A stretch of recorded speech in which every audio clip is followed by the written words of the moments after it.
Welcome to my YouTube channel Sujit Kumar Stambh classes go.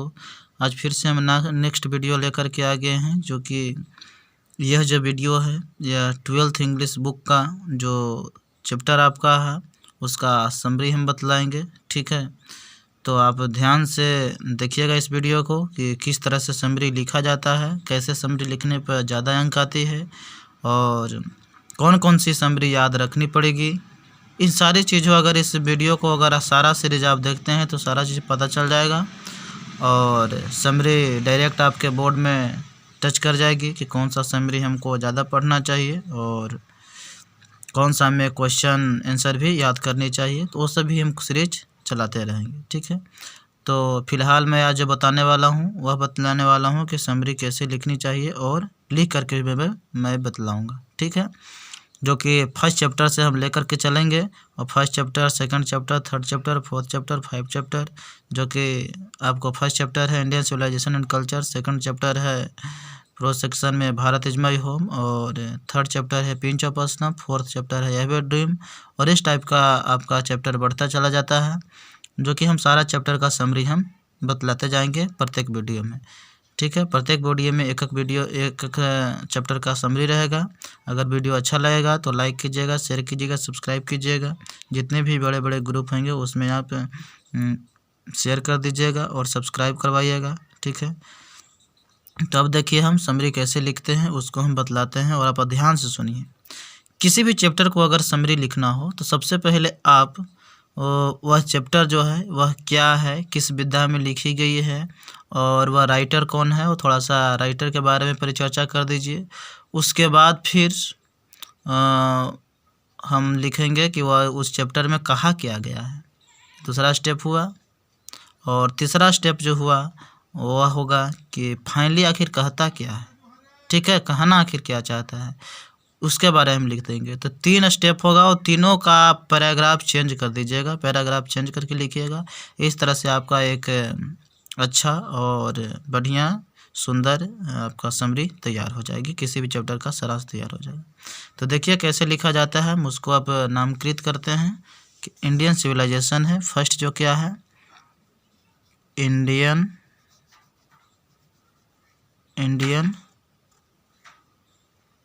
Civilisation Indian civilization and culture, Indian civilization and culture. ठीक है, आप किसी भी तरह से आप समरी लिख सकते हैं, खाली इन 3 स्टेप को सिर्फ ध्यान रखिए। आप छोटा वाक्य बना करके भी लिख सकते हैं, जितना आपको आता है उतना ही में आप अपनी बातों को लिख सकते हैं। ठीक है, मैं अपनी सेंटेंस के अनुसार आपको बतलाने की कोशिश करता हूं। ठीक है, और आपका लिखते वक्त मैं आपका हिंदी भी बताते जाऊंगा, इस जो हमने लिखेंगे, जो सेंटेंस हम यूज करेंगे, और आप सीखते जाइएगा और अपने दिमाग में जहन में बैठाते जाइएगा और अपने शब्दों में भी आप लिख सकते हैं। सिर्फ 3 स्टेप ध्यान रखना है कि फर्स्ट स्टेप में आप उस चैप्टर के बारे में लिख दीजिएगा। उस चैप्टर जो है वह हम किस विधा से लिया गया है, वह ऐसे है, स्पीच है, स्टोरी है, यात्रा वृत्तांत है, क्या है वह लिखिएगा। उसके बाद फिर उसी स्टेप में आपको लिखना होगा राइटर के बारे में। उसके बाद सेकंड में चैप्टर क्या कहता है और थर्ड में फाइनली क्या कहता है। ठीक है ना, निष्कर्षतः 3 स्टेप आपको 3 पैराग्राफ चेंज करके लिखना है। इस तरह से आपका एक फोटोकॉपी वाला पेज है और इस पर हम समरी लिखने की हम कोशिश करेंगे। ठीक है, इतना हम छोड़ देते हैं। ठीक है, और यहाँ से हम लिखना स्टार्ट करते हैं। तो हम लिख सकते हैं मित्र कि Indian civilization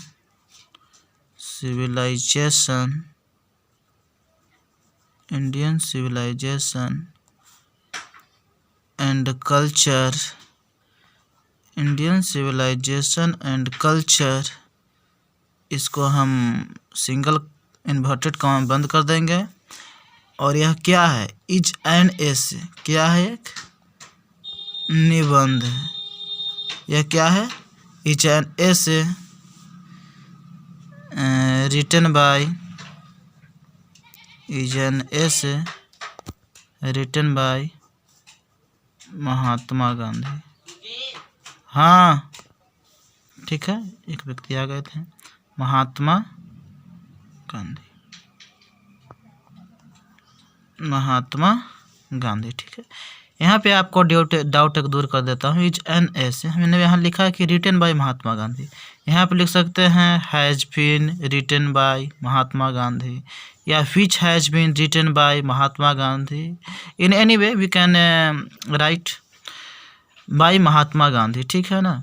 Indian civilization and culture is an essay एक निबंध है रिटन बाय महात्मा गांधी, जो कि महात्मा गांधी के द्वारा लिखा गया है। ठीक है, अब हम थोड़ा सा महात्मा गांधी के बारे में चर्चा कर देते हैं कि ही वाज ए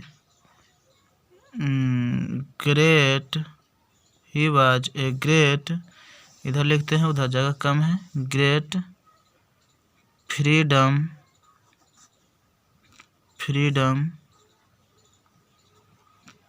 फाइटर। देखिए, he was a great freedom fighter, वह एक महान स्वतंत्रता सेनानी थे। वह क्या थे? एक महान स्वतंत्रता सेनानी थे।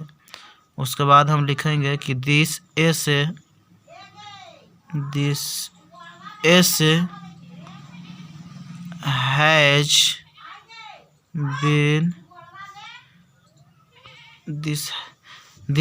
हैज बीन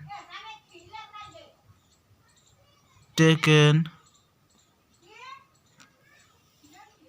from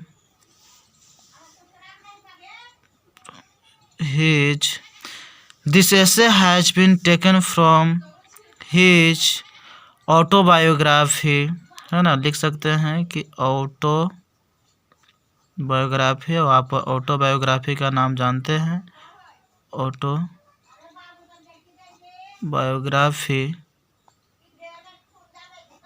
माई, इसको देखिए नाम है ना, तो उसका प्रत्येक जो होता है पहला लेटर वो कैपिटल लिखना चाहिए। My experiment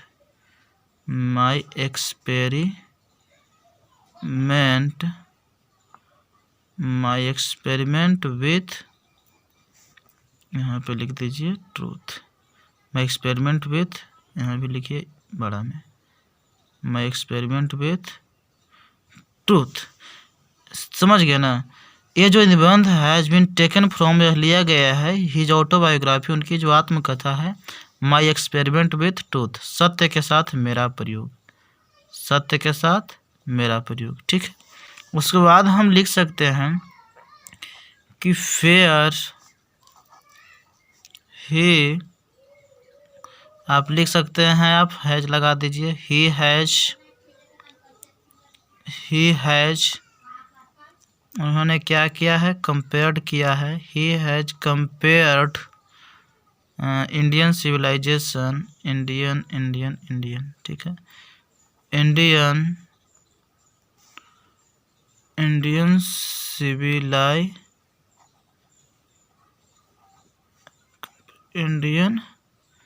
civilization to the Western civilization,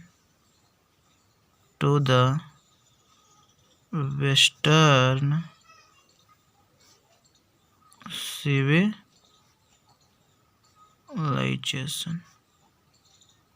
अब इसका हिंदी हुआ आपका कि फेयर्स, जहाँ पे he has compared Indian civilization to the western civilization. ठीक है ना, मतलब कि उन्होंने जो तुलना किया है इंडियन सिविलाइजेशन का वेस्टर्न सिविलाइजेशन से, मतलब जो पश्चिमी सभ्यता है वह इंडियन सिविलाइजेशन से तुलना किए हैं। ठीक है, भारतीय सभ्यता का पश्चिमी सभ्यता से तुलना किए। तो ये आपका इतना हो गया ढांचा। उसके बाद आप पैराग्राफ चेंज कीजिए।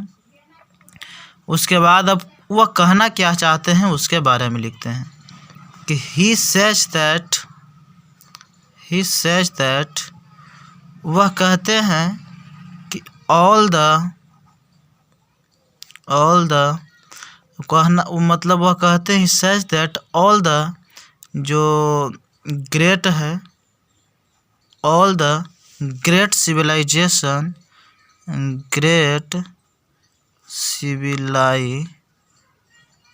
all the great civilizations of the world world वो क्या कर दिया है, लॉस्ट इट्स एग्जिस्टेंस। जितनी जो सभ्यताएं हैं ना, वह कहते हैं कि ऑल द ग्रेट सिविलाइजेशंस, जितने जो बड़े बड़े जो महान महान सभ्यताएं हुए इस विश्व में, उन्होंने अपना अस्तित्व को खो चुका है। बट लेकिन किंतु परंतु इंडिया इज स्टिल alive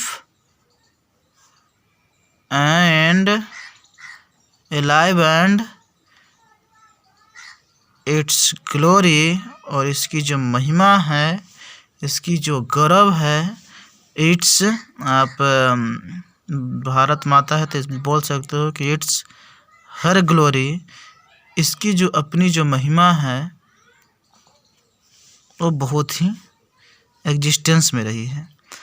तो लेकिन India is still alive and it's her glory, India की जो सभ्यताएं है और उसकी जो महिमा है अभी भी जीवित है और जिंदा है। ठीक है ना, अभी भी क्या है, जीवित है। उसके बाद हम लिख सकते हैं मित्र, इसलिए वी शुड, हमें सलाह लेनी चाहिए, हमें इससे सीख लेनी चाहिए कि वी शुड क्लिंग मतलब चिपक जाइए, we should cling to our own civilisation,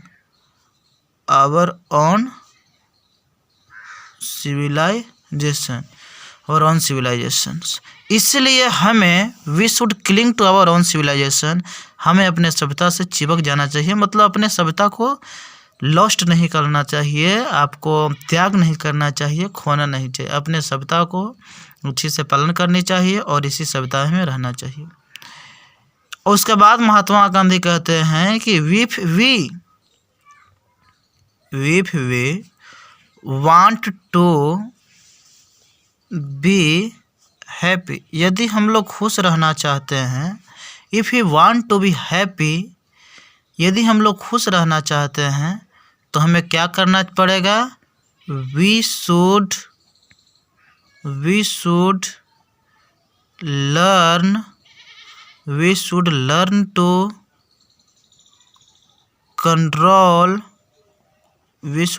to control our desires, हमारी जो इच्छाएं हैं ना उस पर नियंत्रण रखना पड़ेगा, तभी हम खुश रह सकते हैं।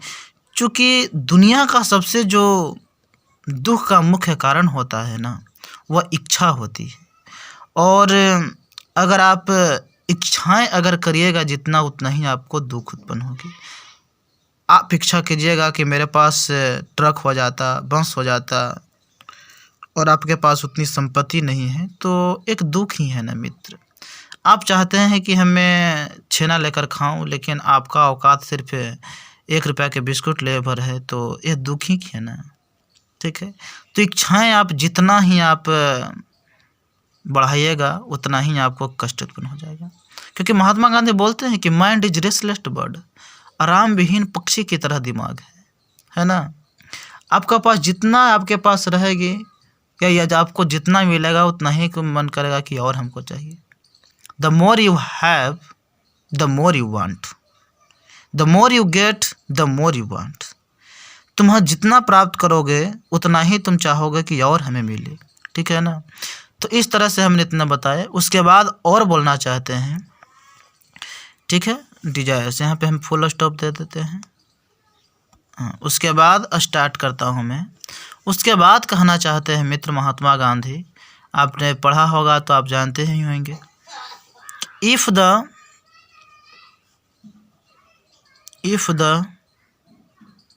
Waste has done maddening, if the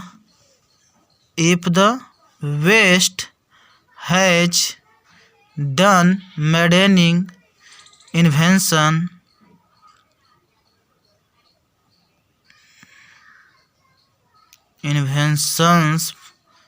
we also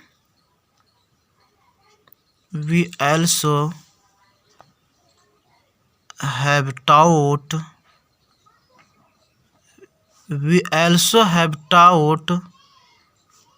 the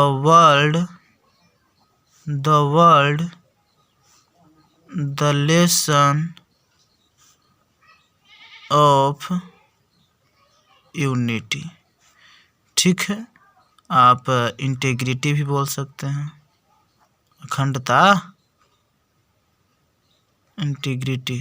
ठीक है, इंटेग्रिटी, आप सोल कह सकते हैं, आत्मा, एंड सोल एंड रिलीजियंस। ठीक है,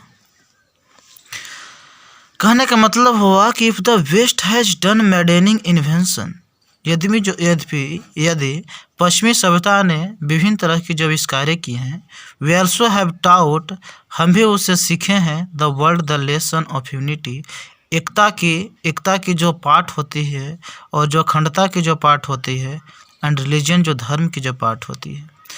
देखिए, पश्चिमी सभ्यता तो है ही उस तरह के, लेकिन जो भी टेक्नोलॉजी जो विकास किया है ये पश्चिमी सभ्यता में हुई। आप जानते हैं कि सबसे पहले जो लगभग 1786 ईस्वी में जो धोई क्रांति आई थी इंग्लैंड में, तो इंग्लैंड भी तो यूरोप में ही है ना, यूरोप में है, तो वहाँ की हमने सभ्यताएँ तो हमें ग्रहण करेंगे तो हम बर्बाद हो जाएंगे, लेकिन वहाँ की टेक्नोलॉजी आप इस्तेमाल कर रहे हैं जिसकी वजह से अपनी विकास भी कर रहे हैं। ठीक है ना, तो ऐसा थोड़े है कि इससे सारे चीज़ खराब होती है, लेकिन जो खराब चीज़ होता है उसे छोड़ देना चाहिए, जो बढ़िया चीज़ है उसे एक्सेप्ट कर लेना चाहिए। यही तो आलोचक का काम होता है, जो गुण और दोष को अलग कर देता है व्यक्ति, यही ना आलोचक होता है। अब आगे देखते हैं, बोलते हैं कि वी डू नॉट को हम लिख सकते हैं don't, we don't hate west. इसलिए महात्मा गांधी कहते हैं कि हम पश्चिमी सभ्यता से हम नफरत नहीं करते हैं, बट बोल सकते हैं कि वी शुड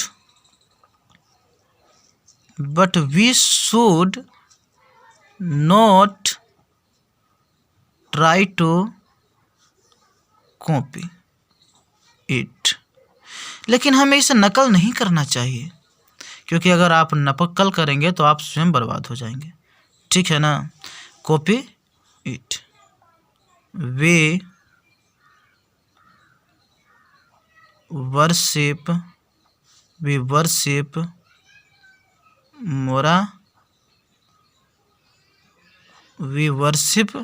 मोरालिटी, हम लोग नैतिकता की पूजा करते हैं।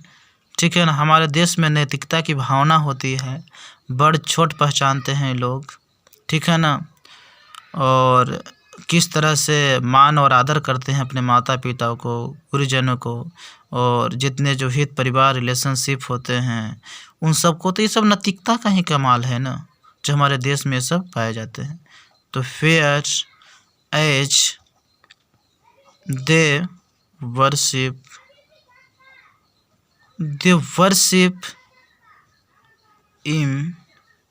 मोरालिटी।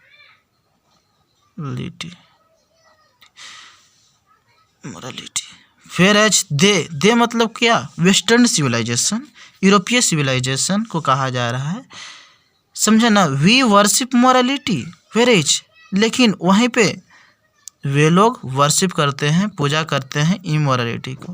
हाथ में रखे हुए थोड़ा सा भार पड़ने लगता है। They worship immorality. ठीक है, तो यहाँ तक हमने बात को बढ़ाया।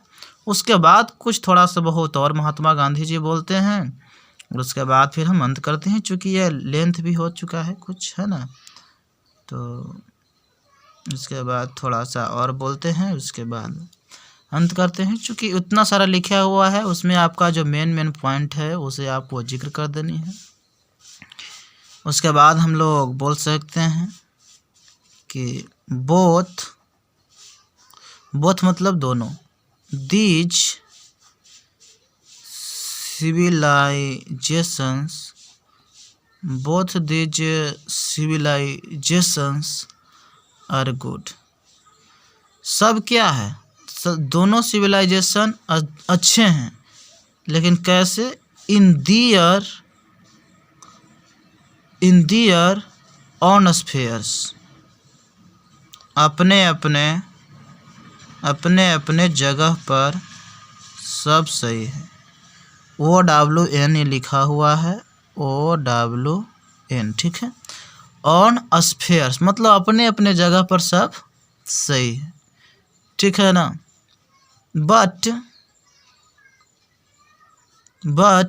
हम बोल सकते हैं, लेकिन इट इज़ क्लियर को बोल सकते हैं इट्स क्लियर, ऐसे भी आप लिखा जा सकता है।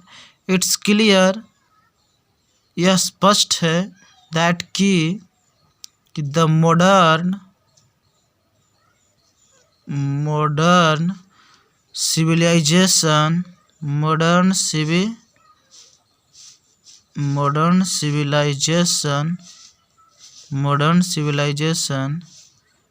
Is the worship of materialism. मतलब जो यह स्पष्ट है कि जो आधुनिक सभ्यता है वह भौतिक चीज़ों की पूजा करती है, भौतिकवाद को पूजा करती है ना, मटेरियलिज्म को पूजा करती है, ठीक है ना। एंड हम बोल सकते हैं मटेरियलिज्म, ठीक है। एंड आवर फोरफादर्स, हमारे जो फोरफादर्स हैं, एंड आवर्स फोरफादर, आप जानते हैं कि फोरफादर्स मतलब पूर्वज होता है। And our forefathers have taught us to believe in our own hands and बोल सकते हो फीट। साफ आपके चैप्टर में बतलाए हैं फीट कि हमारे पूर्वज कहते हैं कि हैव टाउट अस, हमें यह सीखना चाहिए to believe in our own hands and feet, हमें अपने हाथों और पैरों पर विश्वास करनी चाहिए, ठीक है। आप हाथ और पैर का अच्छी तरह से अगर आप व्यवहार करते हैं, उसका यूज करते हैं, तो आप स्वस्थ रहिएगा, ठीक है। तो इस तरह से हमारे पूर्वज जो हैं वह कहते हैं। और उसके बाद बोलते हैं कि वी शुड नॉट फॉरगेट, और हमें भूलना नहीं चाहिए उन वैल्यू का, दोज वैल्यूज जो हमारे परंपरागत समाज में जो थी, मान्य मर्यादा थी, हमें उन चीज़ों को नहीं भूलनी चाहिए। And we should try to revive, और हमें पुनर्जागृत करने की कोशिश करना चाहिए, किसको? आवर ऑन सिविलाइजेशन, हमें अपनी सभ्यता को, सिविलाइजेशन, हमें अपनी सभ्यता को, ठीक है। इस तरह से महात्मा गांधी ने कहा। उसके बाद अब हम फाइनली करते हैं, ठीक है ना, मतलब निष्कर्ष पर हम लोग पहुंचते हैं। उसके बाद हम लोग पैराग्राफ नेक्स्ट चेंज करते हैं और लिखते हैं कि finally that is an awesome work of, आप अवेसम की जगह पर गॉड भी लिख सकते हैं, वर्क ऑफ महात्मा गांधी, है ना, गांधी जी कह दीजिए तो आप समझ सकते हैं। Fair he has beautifully explained beautifully explained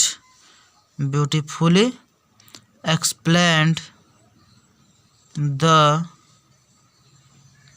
merits of two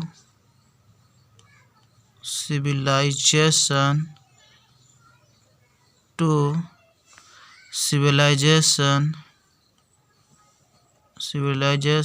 and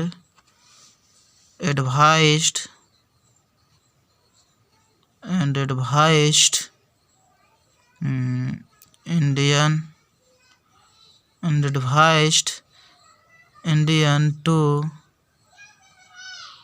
adopt our own civilization।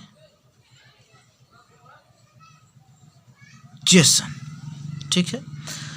Finally that is an awesome work. हम लोग अंततः हम लोग कह सकते हैं कि यह एक बहुत ही अच्छा काम है महात्मा गांधी जो लिख करके बतलाएं।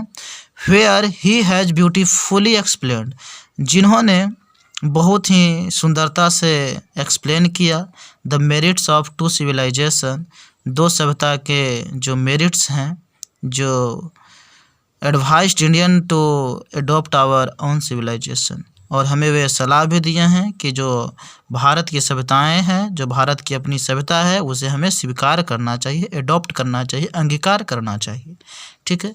तो इस तरह से आपका एक अच्छा और सुंदर समरी तैयार होती है। ठीक है ना। तो यहाँ से हमने आपको समरी लिखने की कोशिश किया था इंडियन सिविलाइजेशन कल्चर का। देखिए इंडियन सिविलाइजेशन कल्चर का हमने लिखा और इस तरह से आपका एक समरी तैयार होगी और पूरी बात भी हमने कह दी। ठीक है ना। तो आप कोई दिक्कत नहीं होनी चाहिए। ठीक है। समरी हमने लिख दिया। My name is Sujeet Kumar.